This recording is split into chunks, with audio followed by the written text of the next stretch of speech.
Olá! No ponto de encontro de hoje nós vamos falar sobre as eleições 2018. E para debater sobre o tema, está aqui comigo o professor da Faculdade de Jornalismo da PUC Campinas, Marcel Scheida, e o professor da Faculdade de Ciências Sociais, Vitor Barletta. Primeiramente, muito obrigada pela participação de vocês. Eu queria começar dizendo assim, estamos a uma semana das eleições, né? E até pouco tempo, as pessoas diziam que esse ano nem pareceu um ano eleitoral. Então, na opinião de vocês, foi um ano realmente atípico, um ano eleitoral realmente atípico? Para muita gente foi atípico porque a propaganda de rua, que era a tradição de muito tempo no Brasil, diminuiu muito. Ela já vinha diminuindo, né, nas últimas eleições, mas agora ela deu realmente uma boa desaparecida, né? Então talvez fique a sensação de não estar tão visível a eleição, né? Mas nas redes sociais, por outro lado, né, está bem forte, bem movimentada. Então, assim, depende muito de por onde que a pessoa está acompanhando essas questões, né? A sensação vai variar de pessoa para pessoa, na verdade, né? E acho que é resultado de uma nova maneira de fazer campanhas. A gente ainda vai ver o resultado geral disso, né? Vamos ver se vai ser bom ou ruim, né? Mas, enfim, acho que é por conta disso, certamente, né? Assim, algumas pessoas que não acompanham tanto, que não estão tão ligadas na questão política no seu dia a dia, de fato, quando não vê a campanha tradicional na rua, se sentem surpresas, né, de lembrar que estão no período eleitoral. De fato, a reforma que houve, que criou o fundo eleitoral, veio junto com o fundo eleitoral, veio junto com essas mudanças que restringem bastante a exposição dos candidatos pelas mídias tradicionais. Tem um lado positivo que força o candidato a fazer a campanha mais boca a boca, para conversar com os eleitores. Porém, a alternativa que se encontrou foram as redes sociais, de fato, a internet, como um recurso de expansão da comunicação. Agora, essa reforma ainda, como diz o professor Vitor, vai gerar ainda avaliações. Nós não sabemos ainda se esses efeitos aí vão ser tão positivos assim. Mesmo porque está acontecendo algo que, ao meu modo de ver, é muito preocupante, que é uma certa obscuridade da campanha eleitoral para o Congresso, para as assembleias legislativas. Os candidatos para a Câmara Federal, principalmente, a Assembleia Legislativa, parece que desapareceram. Eles estão investindo mais em redes sociais. Ocorre que nem todo mundo acompanha a mensagem política na rede social, ou a mensagem das campanhas eleitorais, porque tem que se vincular, tem que curtir, tem que tomar alguns procedimentos, mesmo considerando que o brasileiro fica muito tempo conectado, né? Segundo últimos dados estatísticos, aí, o brasileiro fica uma média de 4 horas por dia conectado. Mas essa conexão não significa que esteja convergido, acompanhando o debate político, né? Político eleitoral. Por outro lado, essa reforma deu muito poder para a cúpula dos partidos. Então, quem controla e administra a distribuição dos recursos desse fundo partidário é exatamente as elites, são aqueles sujeitos que controlam os partidos, e é claro que vai haver ali uma preferência para injetar dinheiro em certas campanhas, né? Nesse sentido que, na minha avaliação, a reforma não foi feliz ainda, né? Porque primeiro que fez exatamente isso que o Scheida falou aqui, né? Ela concentrou um poder, continuou tendo um grande poder concentrado nas elites partidárias e nos principais candidatos, os puxadores de voto, né? Mais ainda que passou a ser importante investir dinheiro nessas pessoas, né? Justamente porque o recurso é menor, você investe em quem puxa mais voto, né? E do outro lado, candidatos que são individualmente mais ricos, né, que têm mais dinheiro, conseguem injetar mais recursos na própria campanha. Eventualmente, esse candidato que tem mais recursos tem amigos pessoais que também têm mais recursos, né? Então ele tem inclusive uma rede de pessoas com recursos a quem pedir que outros candidatos certamente não têm, né? Então, nesse sentido, a reforma não conseguiu mexer no que é de fato essa estrutura reprodutiva do sistema político. O que já gera uma forte possibilidade também de haver um alto grau de abstenção ou votos nulos para o legislativo. Sim. Né? Se para a eleição presidencial ou para governo do estado, você tem aquela faixa histórica em torno de 20%, 25% de abstenções, votos nulos e brancos, para o legislativo isso aí deve acentuar, deve aumentar bastante. Provavelmente em razão dessa obscuridade que se encontra as eleições para o parlamento, né? Então, vocês acreditam que esse limite de gastos e as proibições aí, então, de doações interferiram diretamente na campanha dos candidatos? Note, não é que interferiu de modo a alterar o processo eleitoral e gerar uma renovação, não. Ele interferiu de modo a manter o status quo daqueles grupos partidários que já controlavam o processo político. Então, nós vamos ter, às vezes também, né, aquela ideia da exceção confirmando a regra. O senador Romero Jucá, que foi um dos grandes idealizadores dessa mudança, né, da criação do fundo partidário, ele corre o risco de não ser eleito, não ser reeleito lá em Roraima. Mas ele vem a ser uma exceção, né, dentro desse quadro aí. Sim. Se você verificar aí a maioria no campo do Senado, principalmente, o mesmo aqueles candidatos que disputam o legislativo, praticamente são os mesmos. E eles que estão recebendo as cotas do fundo partidário. As cotas estão indo para as mesmas pessoas. Exatamente. Então, o que vai ocorrer? Mesmo que aumente os votos brancos, a abstenção, esse grupo é que tende a permanecer no legislativo. E isso reforça a ideia de que a nossa democracia emergente ainda está muito controlada pela oligarquia, porque são esses grupos de poder que se encastelaram no poder político nos últimos tempos, nas últimas 3 décadas principalmente, e fazem usam de todos os meios para se manter no poder, né?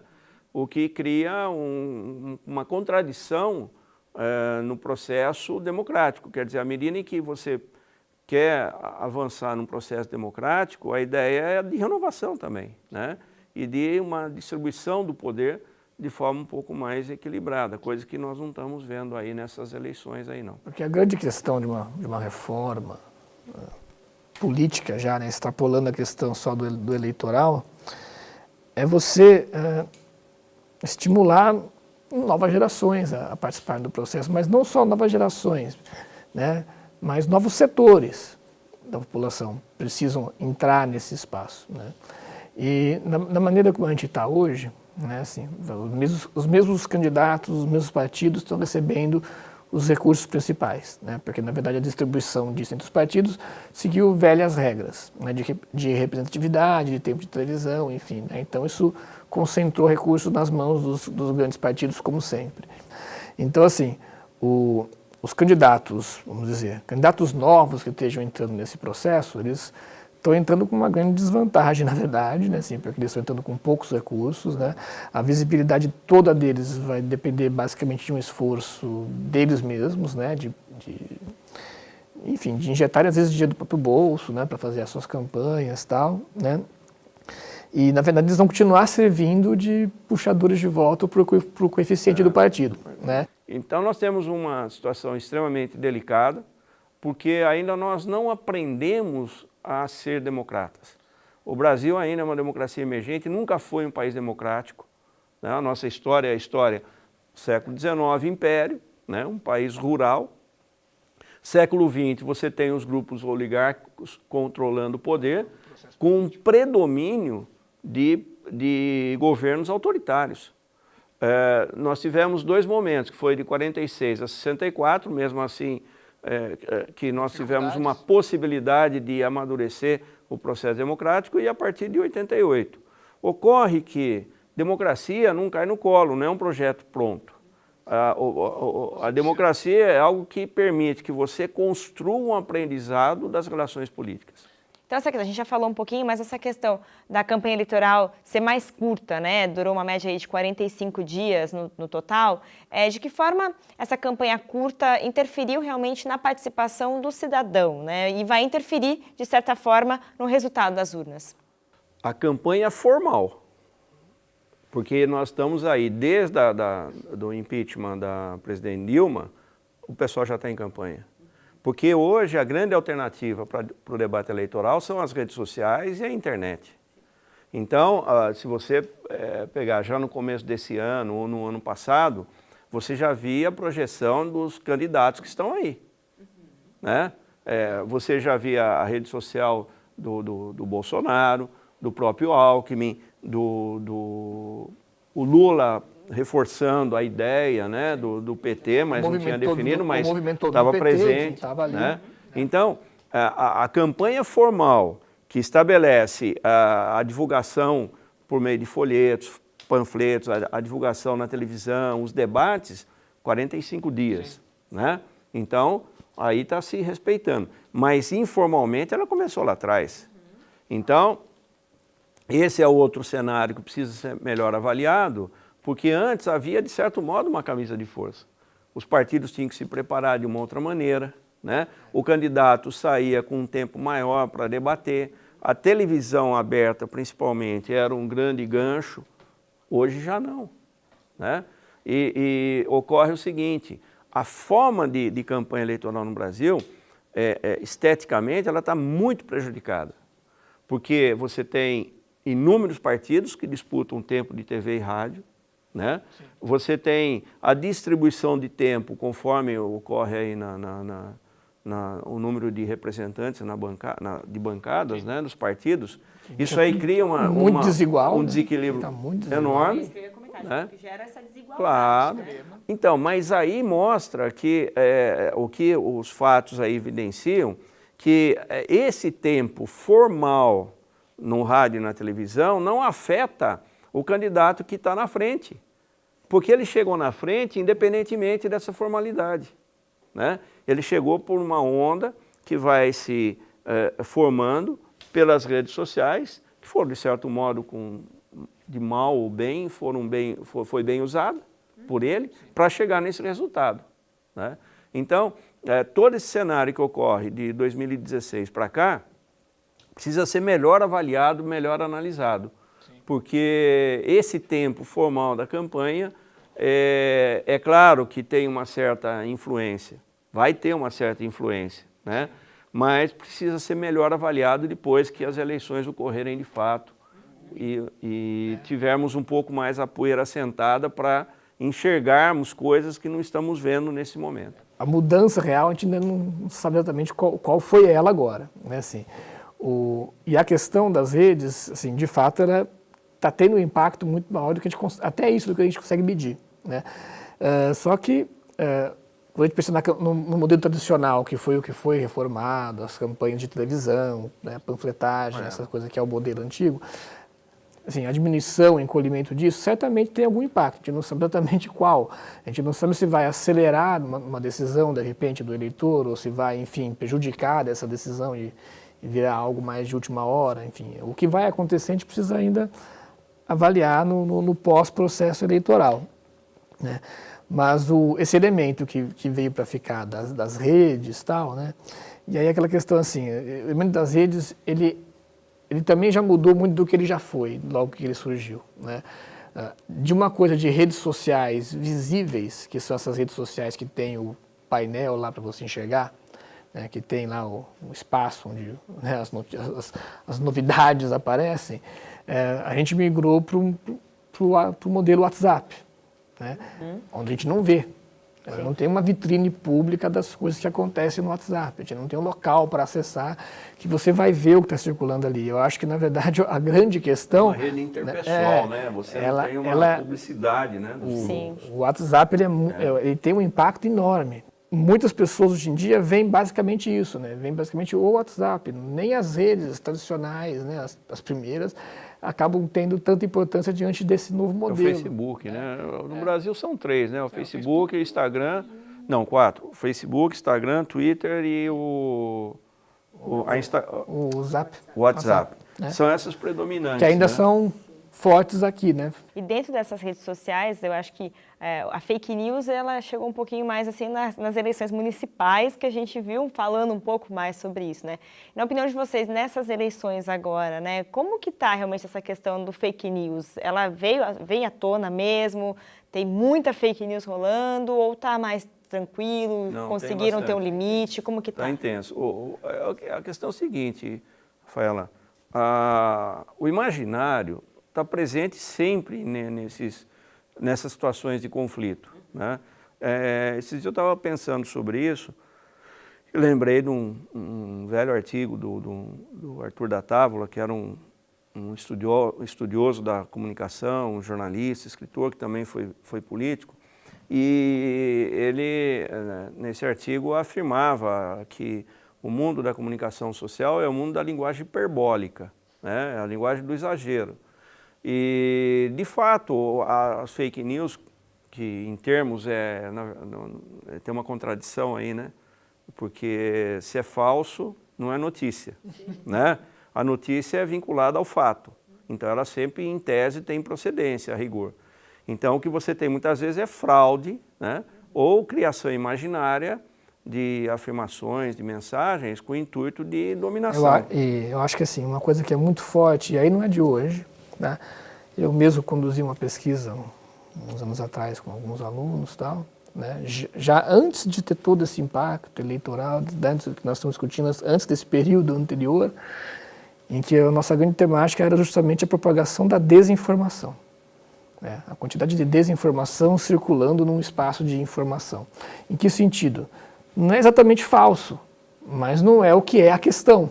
Então você tem aí um ambiente amplamente anárquico, amplamente caótico de informação sendo oferecida, que depende de como as pessoas utilizam essa informação. Depende da disposição delas para avaliar aquilo ou não. Porque o que se percebe é que as pessoas, só para agregar o que você está falando, as pessoas compartilham sabendo que não é verdadeiro. Nem tanto, não todos, mas você tem um número razoável de pessoas que compartilham sabendo que não é exatamente aquilo. Muita gente ali,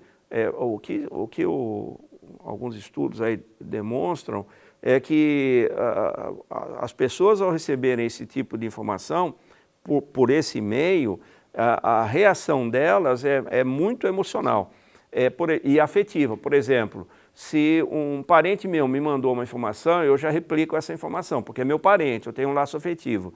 Ou se um sujeito que eu não gosto me mandou uma informação, eu recuso, rejeito, ou dou uma destinação que não é lá muito boa para ela, né?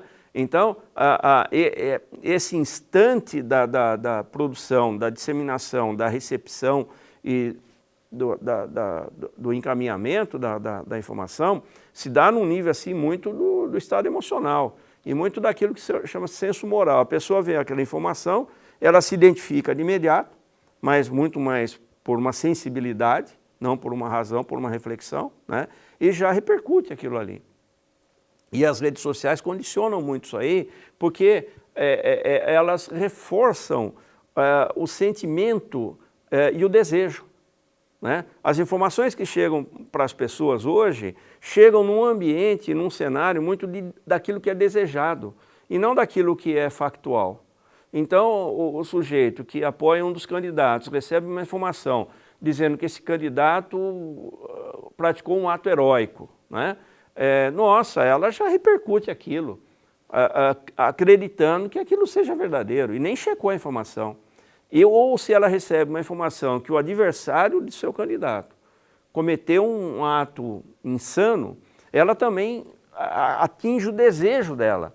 Então, no caso aí não há uma reflexão, não há verificar se procede, se não procede. E nós vivemos um momento muito delicado, porque o que as pessoas estão usando como referência é o senso moral e não é a razão política. Então, nós estamos num ambiente de disputa política em que o senso moral serve de referência para as pessoas dizerem o que é certo e errado.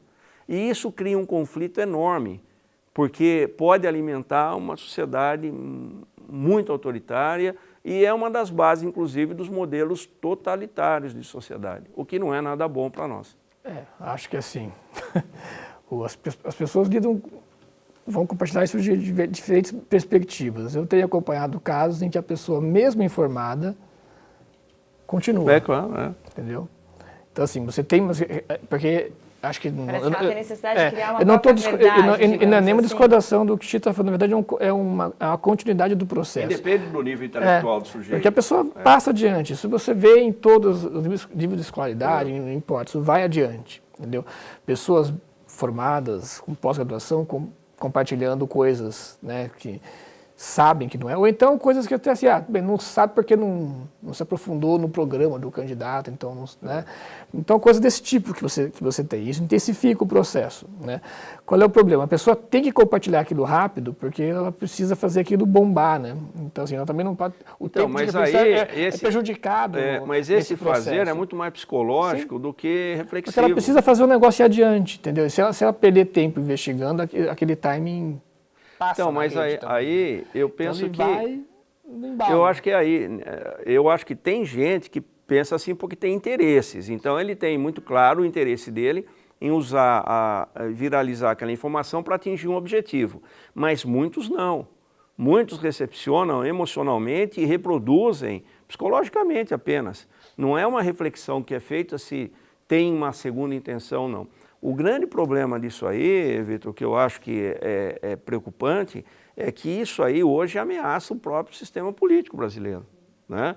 Você vai verificar que uma série de informações que se é viralizada, cria um tipo de percepção nas pessoas que alimenta o comportamento extremo, o comportamento do conflito, mas que o conflito que deixa o mundo político para ir no mundo do conflito pessoal, né? Sim, eu acho que tem muito disso, mas mesmo nisso o matiz é muito grande.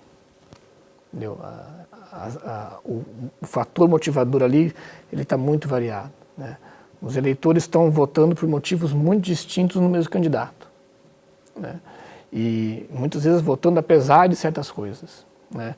Isso no quadro geral, né? No quadro geral das escolhas políticas, por exemplo, né? Pensando nessa questão de impacto, né? De que forma, então, a Lava Jato, vocês acreditam que ela mudou, de certa forma, a postura do eleitor nessa eleição?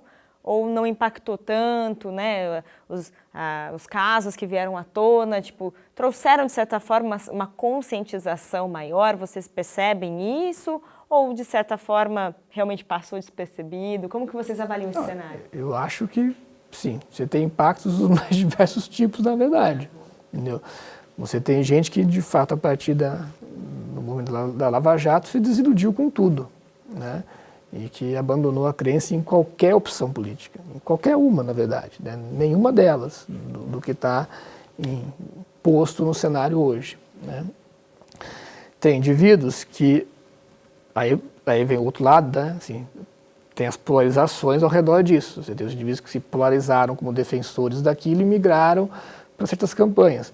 Outros que, a partir de críticas ao próprio movimento da Lava Jato, se polarizaram em outro campo político, né? Então, você não tem uma resposta única também para esse movimento. Eu creio que o Lava Jato é um componente, sim, que, do mesmo jeito que a queda da Dilma vai influenciar em muitos aspectos, a Lava Jato também. Então, a campanha eleitoral é uma soma de uma série de fatores ali que convergem e que afetam os diversos segmentos de eleitores.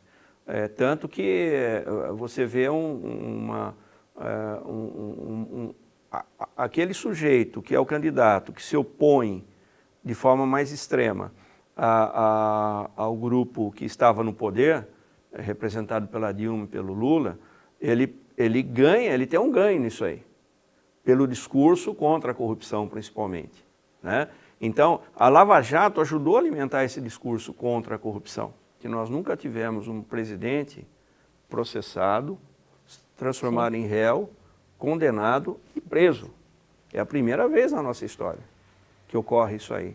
Então, a dimensão desse episódio ainda precisa ser melhor avaliada, eu concordo. Por isso que é inegável que a Lava Jato reconfigurou a relação de forças políticas no país. Para a gente finalizar, eu queria que, então, a gente já mostrou no começo, né, um pouquinho de alguns, vamos dizer assim, problemas que essa reforma, essa nova proposta aí dessa campanha eleitoral Tem, né? A gente debateu aqui. Então, vocês acham que para 2020 isso deve ser revisto?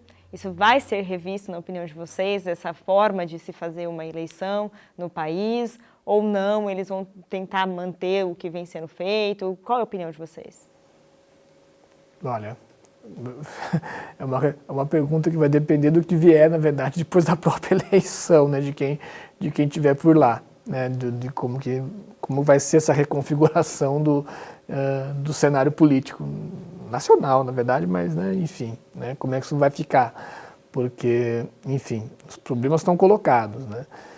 Mas se a gente tiver a reprodução, né, das estruturas, né, imaginando a continuidade, de certo modo, eu acho que ainda que se façam novos ajustes, né, que até inclusive estão sendo discutidos, né, e falados, fazemos essa campanha e ajustamos mais um pouco na próxima. Então, ainda que se faça isso, né, assim, a gente tem que ver o que vai ser posto em discussão, na verdade, no final das contas, né, assim, qual é o que vai aparecer no cenário. E que nenhum candidato aí está com uma proposta clara. Sim, ninguém tem essa resposta. Fala de reforma política, mas...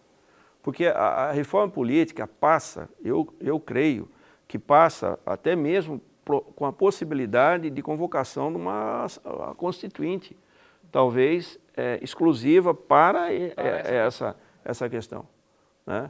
Então, por exemplo, as propostas de implantar voto distrital misto, cláusula de barreira, que já vai funcionar para 2020. Precisam ser discutidas. Né? Isso aí. Precisa ser melhor discutido isso aí. Financiamento de campanha. Tudo vai depender, de novo, né, do cenário que nós vai depender de quem vai ser o presidente, vai depender do perfil do Congresso.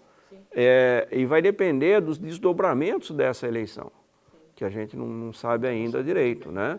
Então, e nós temos um Congresso majoritariamente clientelista e fisiológico. Eles vão reagir, caso enfrentem qualquer ameaça, eles vão reagir para tentar manter o status quo, para manter o controle do poder, né? A questão é como que você começa a criar forças de pressão para mudar isso aí. Porque se não houver pressão, não muda, né? Então, eu creio que ainda tem esses próximos 4 anos aí, a partir do ano que vem, tem muito mais nuvens cobrindo eles do que qualquer outra coisa. Um sol clareando. A gente vai precisar de um bom fôlego para aguentar o que vem pela frente. Então, muito obrigada, professor Sheida, muito obrigada, professor Vitor, pela participação de vocês. Obrigado. Obrigado. Você, Rafael. Então, se você quiser rever essa e as demais produções da PUC Campinas, basta acessar o nosso canal no YouTube e as nossas redes sociais. Tenha um excelente final de semana. Até a próxima!